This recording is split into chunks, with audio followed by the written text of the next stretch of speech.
الحمد لله رب العالمين والصلاة والسلام على رسوله محمد وعلى آله وصحبه أجمعين. Assalamu alaikum wa rahmatullahi wa barakatuh. Hürmetli hazır tabi tamaşaçıları, efirde imamdan sırrı tapşırığı. İndi sizden kelip erişken sorularga şu studiyada hazretlerimiz, ustazlarımız bilen birgelep cevap tapa turgan tapşırığı.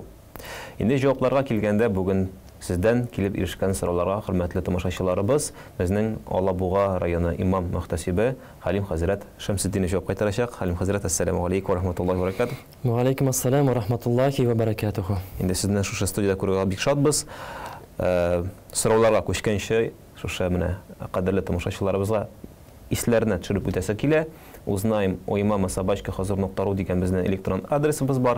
So'rovlaringizni shu adresga yo'llasangiz, inshaalloh biz allarni shunda hazratlar bilan qarab, o'rganib, sizga javob qaytarishga tirishamiz. Endi shu adresga kelib erishgan bugungi so'rovlarni haydagiz bismillah aytib boshlayqda. Birinchi so'rov hazrat, burishni ne qadar uzoq qaytarmasang gunoh bo'ladi deyilgan. Hamma narsa burish ham dinimizda uning hukmi nicha kerak? أعوذ بالله من الشيطان الرجيم بسم الله الرحمن الرحيم الحمد لله والصلاة والسلام على رسول الله وعلى آله وأصحابه أجمعين رب اشرح لي صدري ويسر لي أمري واحلل عقدة من لساني يفقهوا قولي الله سبحانه وتعالى hayırlı işraşlar, hayırlı g'ilimler nasip eylesin barşalarımızga da. Indi buruşka kelgende buruş meselesi bik mühim, bik aktual mesele bugünkü kunda hem dinimiz yagından, şeriat yagından zor yaktırtıla, Kur'an'da hem hadiste beyne anlatıla. Kur'an-ı Kerim'de bir neçe ayet kile, hem şu ayetlerinin birisi, ol Kur'an'daki en zor, en uzun ayet, şu buruş temasına bağışlangan Bakara surasının 282. ayetinde. Allah Teala şunda mene buruşka alu, buruşka biri turunda bir neçe tertipni bizge jitkire. En birinci Allah Subhanahu wa Ta'ala ayta, ey müminler dey, ey müminler eğer de buruşka birsegiz, bilgili bir vaqtga bir malni, şuşu vaqtni ham şuşu malni yozig'iz deb aytdi. Ya'ni mana bunda oyatning boshi bu birinchi qoida. Agar da biz buruşka narsada bo'lsa beramiz ekan, nindidir mal bo'lsin, nindidir oqsha bo'lsin, nindidir ko'lamda bo'lsin, ko'p ko'lamda, zo'r ko'lamda bo'lsa, kichkina ko'lamda bo'lsa da Alloh Taala buni yozig'iz deydi. Ya'ni bu bizning tilda endi biz raspiska deb aytamiz. Hem şulayk Allah Teala ayta, aluşu da xiyanat etmesin, hem küpmeye alganın nindi vaqtga, nindi ko'lamda alganın yazsın deb ayta. Demek aluşu da, buruşka berişi de mana bu buruşni endi yozib qo'yarga tiyishlar. Hem şuşu ayetda Allah Teala ayta, şuşu bu kilishu deb atala. Şuşu kilishu tuziganda iki şahitni alağız deb aytdi. Ya'ni endi ali munda buruşka berişi bilan aluşu gina bo'larga tegish tugul ekan, iki şahit da bo'larga tegish ekan. Mana bu tüp qoidalar hem qizg'anishga qarshi mana bu qoidalar bugungi kunda bizda o'talmay turgan bir iki qoida. Hem şunun orqasında kelib chiqa zor meşakkatlar kelib chiqa. Buruşni qaytarmau, qo'shib yururlar. Chunki endi nechikdir hatto bugun ayda yozamiz desang, aydali yozigali, iki shahidlarni chaqirgali desang, nechikdir buni sayr qabul etalar. Sayr qabul etalar. Ham yarar endi ayda ma tildangina buruşka aldan, buruşka berem degan bir turli kelishu vaqtni aytalar da ham shuni bilan taralalar. Ham yishqina kelib chiqa, bu mana bizning masjidlarda da kelalar bunday so'rovlar bilan mana buruşka aldi, buruşka buruşni bermay. O'zimizning da shunday situatsiyada bo'lgan bor. Ya'ni kishi buruşni olg'ach, nechikdir qo'y bir kishi endi qaytara olmay. Qaytara olmau bu bo'la turgan hal. Bir kimde bunlardan saklanmagan. Türlü haller bo'la. Lakin endi bunda nishlarga kerak? Agar da buruşni olding ekan, vaqti belgili 1 oy, 2 oy, endi vaqti kelib jetkach sen to'lay olmading ekan, albatta buruşni olgan kishiga xabar etarga kerak. бурычны кайтара алмыйм, рөхсәт ит, әйдә тагын бер ай, тагын берничә көн бир әле, менә хәзер мөмкинлек килеп чыгар, иншаллах түлим дип әйтергә кирәк. Вәләкин инде бу менә дөрес була, вәләкин инде кеше тегә кашып йөрергә, телефонын алмыйча, яки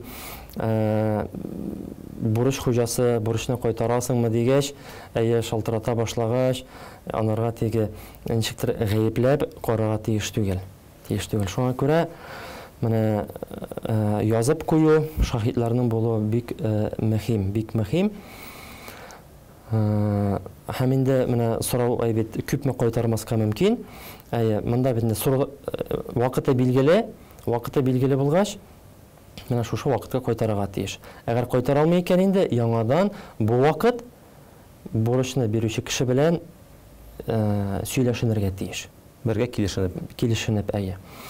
Тагын менә шундый хәлләрдә очрый, кеше бурычка ала зур гына сумма, кайтармый вакытында, үзе ниндидер башка әйберләр сатып ала башлый. Бит машинасын ала, яки яры машинасын алу, әле хәтта кай вакыт гомергә китә, мәсәлән, садакасын бирә, ифтарлар оештыра башлый, мәсәлән, кешеләрне изгелек эшлим дип, бу да ярамый. Чөнки бурыч фарыз булып тора, бурычны кайтару хуҗасына. Бу өстәмә гамәлләр, бу өстәмә гамәл. Моны Аллаһ Тәгалә син эшләмәсәң сорамый мөмкинлеген булмаса. Мөмкинлеген бар икән инде, бурычыңны түлә, менә аннан соң калай икән мөмкинлеген рәхәтләнеп изгелек кыл. Нәфил өстәмә суннат гамәлләрне үтәргә була.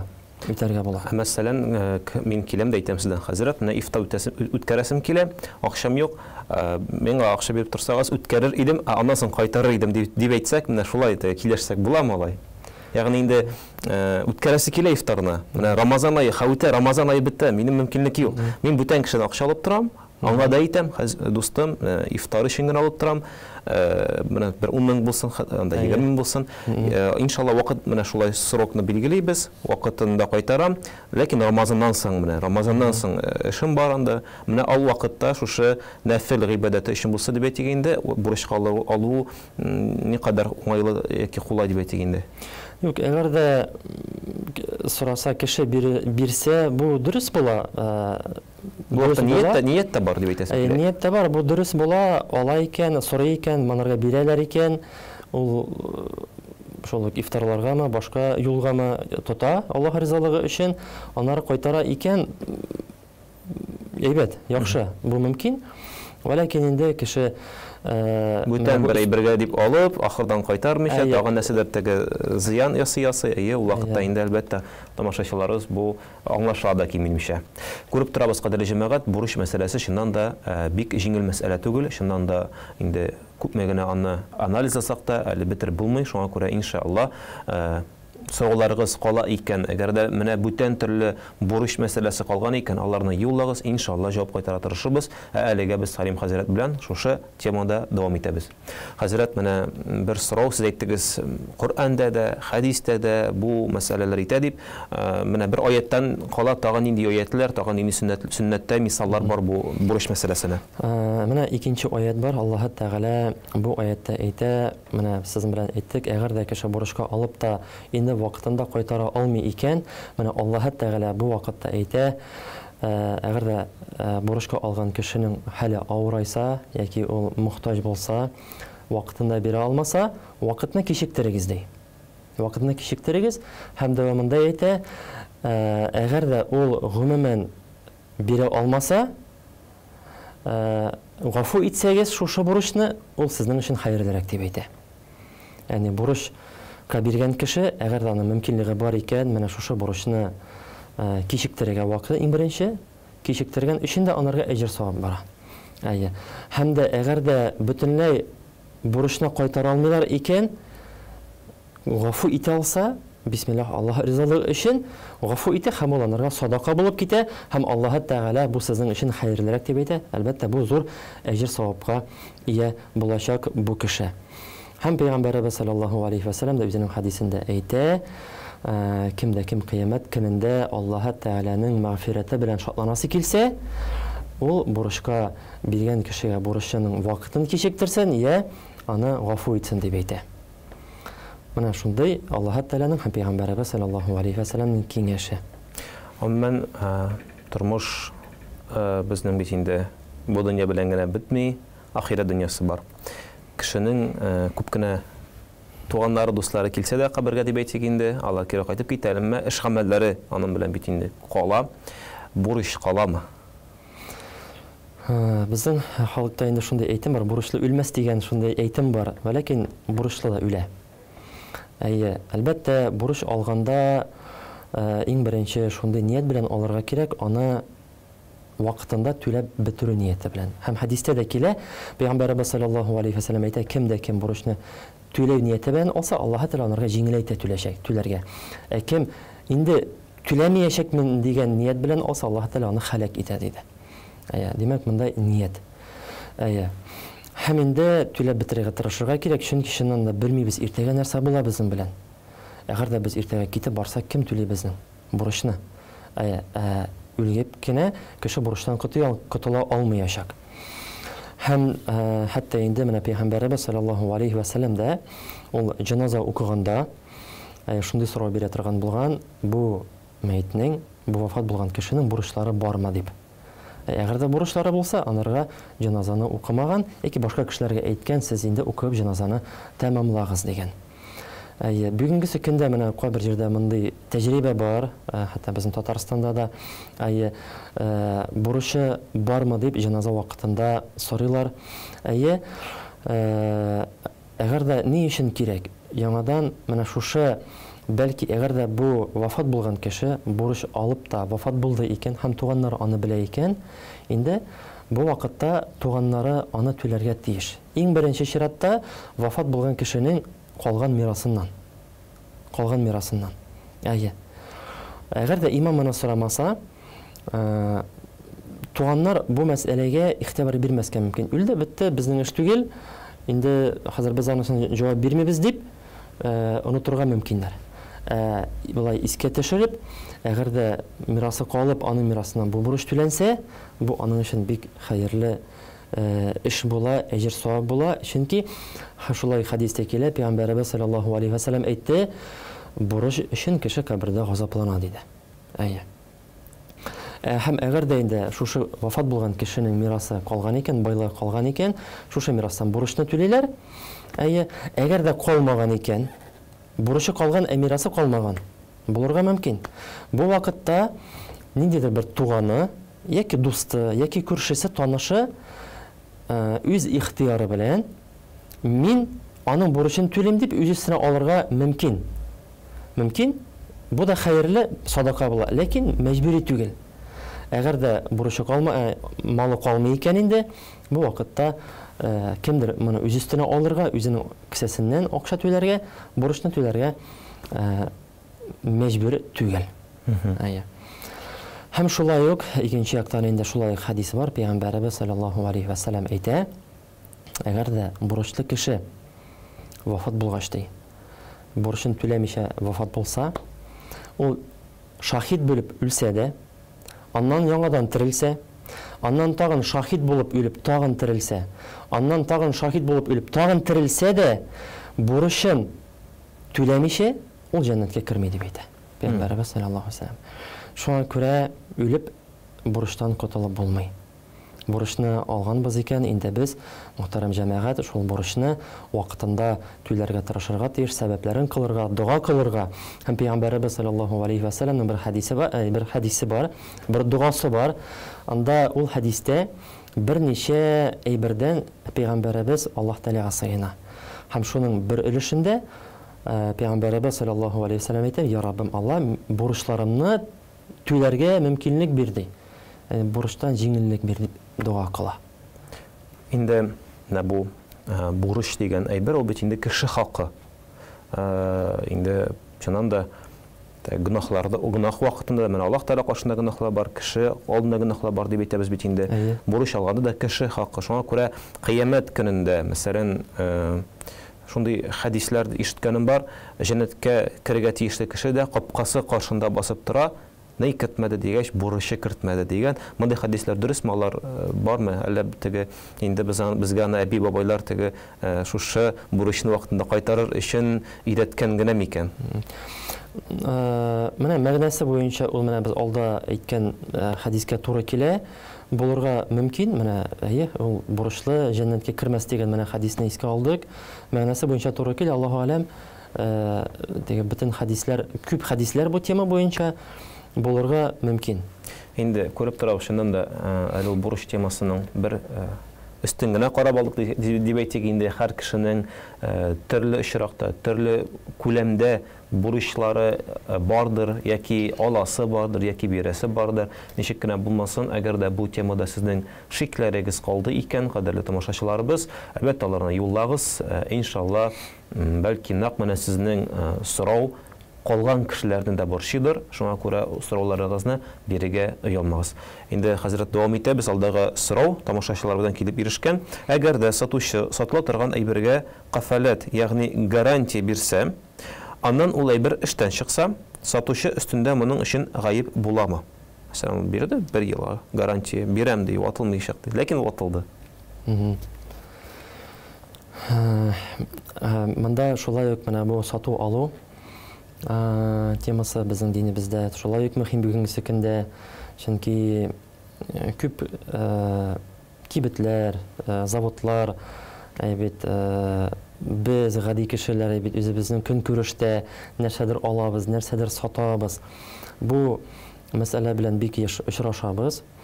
Һәм шулай Коръәндә аятлар һәм хәдисләр безгә бу теманы бик киң аңлата. Аллаһ Тәгалә Коръән Кәримдә әйтә: "Эй мөэминнәр" дип шулай безгә мөрәҗәгать итә. Бер-берегезнең малын үзара зулымлык белән, хыянат белән ашамагыз ди. Вәләкин килешкән рәвештә сәүдә итеп кәсеп итегез ди. Ягъни менә монда инде сәүдә итү, сату, алу бу килешеп эшләнелә. Сатучы һәм алучы арасында шулай ук килешү төзелә. Һәм инде саткан кеше үзенең товарын тулысынча күрсәтеп, аңлатып сатырга тиеш. Яхшы якларында, әгәр дә начар яклары бар икән, ниндидер җитешмәгән ягы бар икән, бөтенсен күрсәтергә, аңлатырга, яшәргә тиеш түгел. Бу бик мөһим. Шундый хәл була, Пәйгамбәрбез саллаллаһу алейхи ва саллям базарда йөргәндә бер сатучы янына килә, бодай сатучы янына. Капчыкта бодай, һәм шушы бодайга Пәйгамбәрбез саллаллаһу алейхи ва саллям үзенең кулын тыга. Һәм сизә бодайның асты дымлы. Өсте коры, матур, астында дым бар. Һәм Пәйгамбәрбез саллаллаһу алейхи ва саллям әйтә: "Син нишлисең ди? Ни өчен син нәрсә булды ди?" Әйтә: "Эй Пәйгамбәрбез, я Расулуллаһ, бераз гына яңгыр эләккән монарга ди. Ни өчен син менә бу яңгыр эләккәнен өскә чыгарып сатучыга, сатып алучыларга күрсәтмисең ди?" Әйе. Ни өчен күрсәтмисең ди? Ягъни җитешмәгән ягын без күрсәтергә тиеш. Теге товарның матур ягын гына түгел, ниндидер җитешмәгән ягы бар икән, ансын да күрсәтергә, әйтергә, аңлатырга тиешбез. Моннан без шуны аңлыйбыз, беренчедән, икенчедән һәм дәвам итеп әйтә: "Мен гашана фалайса минна." Кем дә кем алдашса, ул бездән булмас диде. Ул мөселман булмас диде. Шуңа күрә сату алуда бер нинди алдашу булырга тиеш түгел. Һәм инде сатканда товарның хуҗасы бу товарга әгәр дә гарантия бирә икән, һәм әлбәттә әгәр дә бигрәк тә бу гарантия вакытында товар ватылса, ул сатып алучы аны кайтарып, яки сатучы акчасын кайтарырга тиеш, яки ясап инде киредән эшли торган товарны хуҗасына бирергә тиеш, менә бу сатып алучыга. Мен диндә бар да шундай гарантия бирәм дигән әйбер. Сән мин сиңа бирәм вазы, ул ватылмыйча. Гарантия дигән әйбер юк, кайтарып, ягъни теге хыяр я кебегәндә хыяр гаип кебегәндә теге гаибе бар икән, кайтарып бирә дигән. Әйе. Һәм ул сатучы аны алырга мәҗбүр. Мәҗбүр. Мәҗбүр. Дин кагыйдәләре буенча мәҗбүр. Хәтта кай вакыт була, менә әлберне сатып алалар, хәтта кибетләрдә дә, былай да бөтенесе эшли, ну сатып алучы китерә, ну ошамый ул миңа, менә бу әлбер төсе ошамады, менә әз генә мысы ошамады дип, кайтара ул аны сатучы алырга мәҗбүр түгел, но ләкин алса, бул хәерлерәк була. Бу вакытта да. Теге гарантия булмаса да. Гарантия сорау булмаса да дип әйтгән. Гарантия сорау булмаса да, алса бу хәерлерәк санала. Сатучы өчен инде. Сатучы өчен. Инде шуннан да бик шундый менә соңгы мәсьәлә күңеллерәк табып китте әле. Кешегә теге яхшылык эшләү мәсьәләсе, бурычта да мәсәлән кичерү мәсьәләсе, бу очракта да хәтта ки тиеш булмасаң да менә шулай эшләү мәсьәләсе шуннан да мөселманнар арасын якынайта торган гамәлләр генә. Инде без дәвам итәбез, тамашачыларыбыз, сездән килеп ирешкән алдагы сорау. Өй яки машина сатканда аның бөтен кимчелекләре турында сатып алучыга әйтеп бетерергәме? Әгәр дә саткан вакытта ачык булмаган кимчелекләр соңыннан гына килеп чыкса, сатып алучыга күпмедер акчасын кире кайтарырга ярыймы? Күпмедер акчасын гына кайтара дип әйтик инде. Әйе, монда димәк ике сорау безнең. Беренчедән инде әлбәттә сатучы үзенең товарын, нинди генә товар булсын, ул бөтен кимчелеген әйтергә тиеш, әгәр дә булса, яшереп калырга тиеш түгел. Бу мәҗбүри. Һәм менә монда бер мисал китерәсем килә, бу инде безнең зур галим имам Абу Ханифа рахимахуллах. Белгәнебезчә, ул безнең зур галимебез, һәм шулай ук сәүдә иткән. Сәүдә иткән һәм аның белән шундый хәл була, ул үзенең товарларын бер кеше аша сатырга җибәрә, икенче шәһәргә. Һәм әйтә, менә монда минем менә бу тукымада шундый кимчелеге бар, сатканда аны онытма, кисәтергә сатып алучыга ди. Һәм ярар, китә, аның дусты товарын сатып кайта, тулысынча күбитереп акча алып кайта, һәм Абу Ханифа рахимахуллах сорый: "Син мин әйткән товарда булган җитешмәгән якка күрсәттеңме?" "Юк, мин оныттым" дип әйтә. Оныттым дип әйтә. Һәм шуннан соң Абу Ханифа ул менә бу товардан сатылган бөтен акчасын инде хәер, садака булып мохтаҗларга бирә. Ягъни менә инде бу күрсәтә нәрсәне? Кешенең тақвалыгын күрсәтә. Ягъни хәтта ул кисәтте, моның бу товарның бар җитешсезлеге, аны әйтергә кирәк. Бу вакытта теге аның дусты онытты.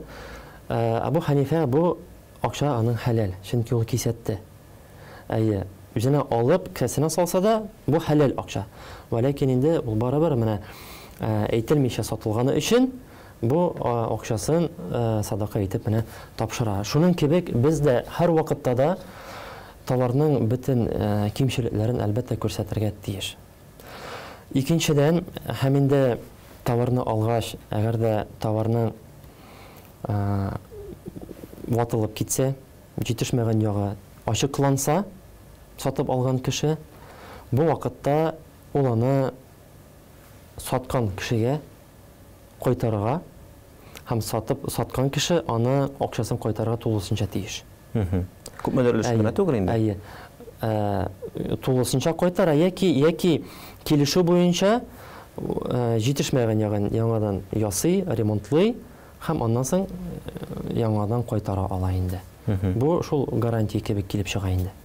Бу очракта оныткан булса да дип әйтик инде, чөнки кеше хәтта ки үзе белмәскә дә мөмкин. Әйе, менә күрмәгән ул аны дип әйтик. Күрмәгән, белмәгән, әйе, мондый хәлләр дә була. Кеше теге белмичә сата, ниндидер кимчелеге бар икәнен. Бу очракта да инде сатып алучы ачыклангач барыбер кайтара хуҗасына, хуҗасы акчасын кайтарга тиеш. Мәсәлән, әгәр дә сатып алганнан соң кеше үзе берәр төрле кимчелек китерде ди. Машина сатып алды. Әйтәндә, мин йөреп киләм бер 3 көн, әгәр дә мин ашамаса кайтарып бирәм. Акчасын ала, мәсәлән, машинаны ала, ләкин 3 көн эчендә кайтарып бирү шарты белән мәсәлән алып китә дип әйтик инде. Һәм шул вакытта үзе кимчелек китерде дип әйтик инде. Авария эләкте, тагын нәрсә кырып җибәрде. Бу очракта менә бу шарт үтәләме, үтәлә аламы, кайтарып бирә аламы аны килсә? Юк, миңа машина ашамый дип. Юк, әлбәттә кайтарып бирә алмый, чөнки инде Бу алдау була кешене. Чөнки ул үзе зыян китерде, үзе ватты, аварияга эләкте. Бу алдау була, булай эшләү ярамый әлбәттә, бу харам. Инде сатып алу мәсьәләсендә һәрбер предметны сатуның дип әйтик инде төре ни бик күп, чыннан да әгәр дә кирип китсәк, хөрмәтле тамашачыларыбыз, аерым бер программа, бер тапшыру багышлап булыр иде. Ләкин инде сораулар бик күп. Әйдәгез без күчәбез икенче сорауга. Әгәр дә инде сезнең калган икән, сез беләсез, электрон адрес юллагыз, җавап кайтарабыз иншалла. Менә алдагы сорау: әби бабаң өендә мусафир намазын укыргамы? Шулайрак сорау килгән, үзегез инде аңларсыз ничегрәк аны шәрехләргә, чөнки инде безнең үстебездә булган иң зур бурыч Аллаһ Тәгалә каршында ул намаз уку. Һәм дә Аллаһ Тәгалә моны безгә йөкләде. 5 вакыт намаз һәм 4 рәкъәтле намазлар бар безнең, өйлә намазы, икенде ясту намазлары. Без өйдә булганда инде ул намазларны без 4 рәкъәт укыйбыз. Ләкин әгәр дә сәфәрдә булсак, biz аларны кыскартабыз. Һәм бу турыда Аллаһ Субханаһу ва Тааля Кур'ан Кәримдә әйтә: "Эй иман китерүчеләр, әгәр дә сез сәфәрдә булсагыз, намазларыгызны кыскарту сезгә гунах булмас, рөхсәт ителгән" дип әйтә. Ягъни 2 рәкъәткә кадәр кыскарту бу Аллаһ Тәгаләнең рөхсәте. Шулай Пәйгамбәрбез саллаллаһу алейхи ва сәлләмнән килә, фарызлар 4 рәкъәт, ләкин сәфәрдә булганда аны 2 рәкъәт итеп уку кабул ителгән дип хадистә дә әйтелә. Инде әби бабай ие нәкадәр мин әти-әни өе турында әйтер идем. Менә әти-әни өендә без ничек укырга тиеш? Монда бу бәйле безнең ниятебезгә. Әгәр дә мәсәлән бала өеннән чыгып китте икән икенче шәһәргә укырга. 3 ел укый, 4 ел укый, 5 ел укый, ләкин аның нияте соңыннан укып бетергәч әти-әни йортына кайтырга. Бу вакытта ул 1-2 көнгә генә әти-әни йортына кайтса да, ул тулысынча укый үзенең намазларын. Чөнки аның нияте бөтенләй әти-әни йортыннан күчеп китү түгел. Яки кыска гына куядыр, командировкага китте мәсәлән эшкә. Ләкин инде әгәр дә бала егет кеше мәсәлән чыгып китте икән, күчеп инде ният белән, үзенең гаиләсе бар, үзенең эше бар икенче шәһәрдә. Һәм дә менә бу әти-әни йортына кайтканда, бу очракта ул намазларын фарызларда 4 рәкъәтле намазларын 2 рәкъәткә кадәр кыскартып укырга тиеш. Әти-әни йорты. Һәм инде менә әти-әни йортында ничек? Әйбет әби баба йортында әгәр дә менә бу сәфәр шартлары үтәлсә, сәфәрнең шарты битендә ул безнең 90 километр, 90 километрдан әби баба ераграк тора икән, димәк анда баргач шулай кыскара. Әгәр дә ул синең туган йортың булмаса, әби баба йорты туган йортың булмаса, анда ул кыскара. Инде бу әби бабайга түгел, гомумән бөтен туганнар дип әйтик инде, нинди генә якын туганым булмасын, әгәр дә бүтән бер ерак шәһәрдә тора икән, мин аларга кунакка барсам, мин аларга кыскартып укыйм дип чыга инде. Кыскартып укыйбыз, Һәм дә менә еш кына шулай сорау бирәләр. Менә бүгенгесе көндә мәсәлән шулай менә Алабугадан Казанга киләбез, 200 километр, без монда мусафир. Ләкин безнең 4 рәкъәтне укырга рәхәтләнә вакытыбыз бар. Бер кая ашыкмыйбыз, мәсәлән, туганнарга килдек, кунакка килдек. Шуңа әйткәнем мин теге туганга барсам да кыскартып укыйм дип.